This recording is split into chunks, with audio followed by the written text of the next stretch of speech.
সরকারও এই যাত্রী সাধারণ যাতে নিরাপদে নির্বিঘ্নে যার যার গন্তব্যে যেতে পারেন বিভিন্নমুখী ব্যবস্থা গ্রহণ করেছে।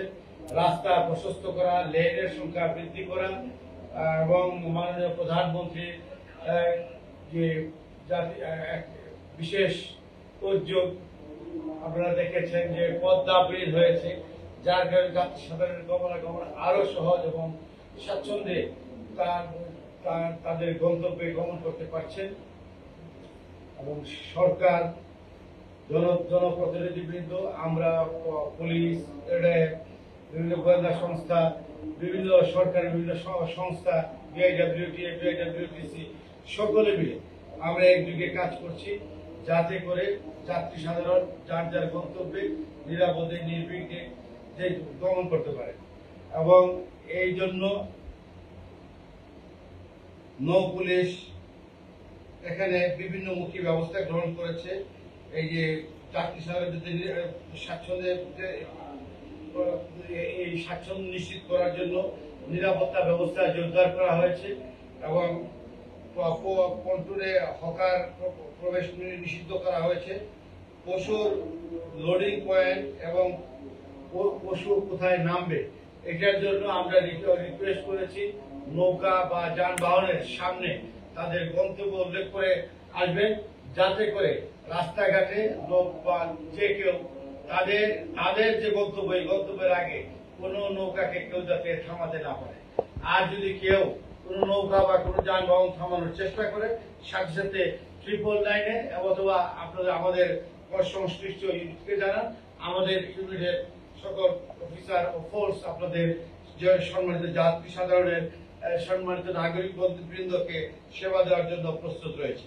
ঈদুল আজহা উপলক্ষে 13/6 থেকে 23/6 পর্যন্ত বালুবাহী বাল্কহেড চলাচল সম্পূর্ণরূপে নিষিদ্ধ করা হয়েছে। এটা নৌ পরিবহন মন্ত্রণালয় থেকে নিষিদ্ধ করা হয়েছে। আগামী 24/6 থেকে 20/6 তারিখ পর্যন্ত কুরবানির পশু, নিত্য প্রয়োজনীয় প্রদর্শন পণ্যবাহী ট্রাক ব্যতীত সাধারণ ট্রাক ও কাভার্ড ফেরিতে পারাপার বন্ধ করার কার্যকরী ব্যবস্থা গ্রহণ করা হয়েছে। নৌপথে যাত্রী হয়রানি বন্ধে কার্যকর ব্যবস্থা গ্রহণ করা হয়েছে। পকেট মার ছিনতাইকারী দৌরাত্ম্য রোধে সাদা পোশাকে আমাদের সদস্যদেরকে নিয়োজিত করা হয়েছে।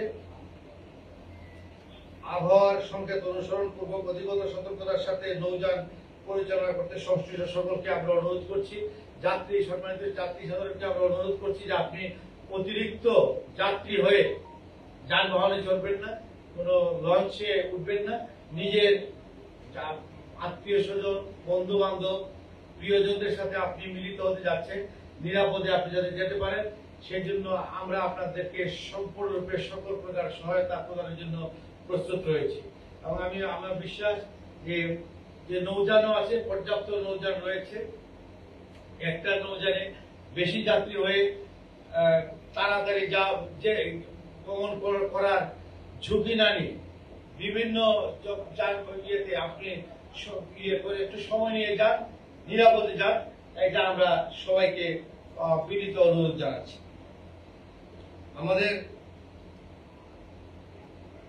আমরা লক্ষ্য করি যে কুরবানির পশুবাহী যে নৌকা বা যে সকল নৌযানে ওদেরকে উঠানো হয়, কেউ অতিরিক্ত সামান্য কিছু পয়সা বাঁচানোর জন্য অতিরিক্ত পশু পরিবহনের চেষ্টা করে থাকে। আমরা রিকোয়েস্ট করব যে আপনারা ধারণ ক্ষমতা অনুযায়ী পশু ওঠান, যাতে করে এই অ্যাক্সিডেন্ট হলে এই সকলগুলা পশুর ঝুঁকির মধ্যে পড়ে। আর এই অ্যাক্সিডেন্ট যদি না হয় হয়ে গেল, কিন্তু যদি হয় তাহলে আপনার নিজের জীবন সহ সমগ্র সবগুলো পশুর জীবনহানি, আপনার আর্থিক এবং নিজের জীবনহানির ঝুঁকি থাকে। ঝুঁকি নিয়ে কাজ না করার জন্য আমি সকলের প্রতি বিনীত অনুরোধ জানাচ্ছি।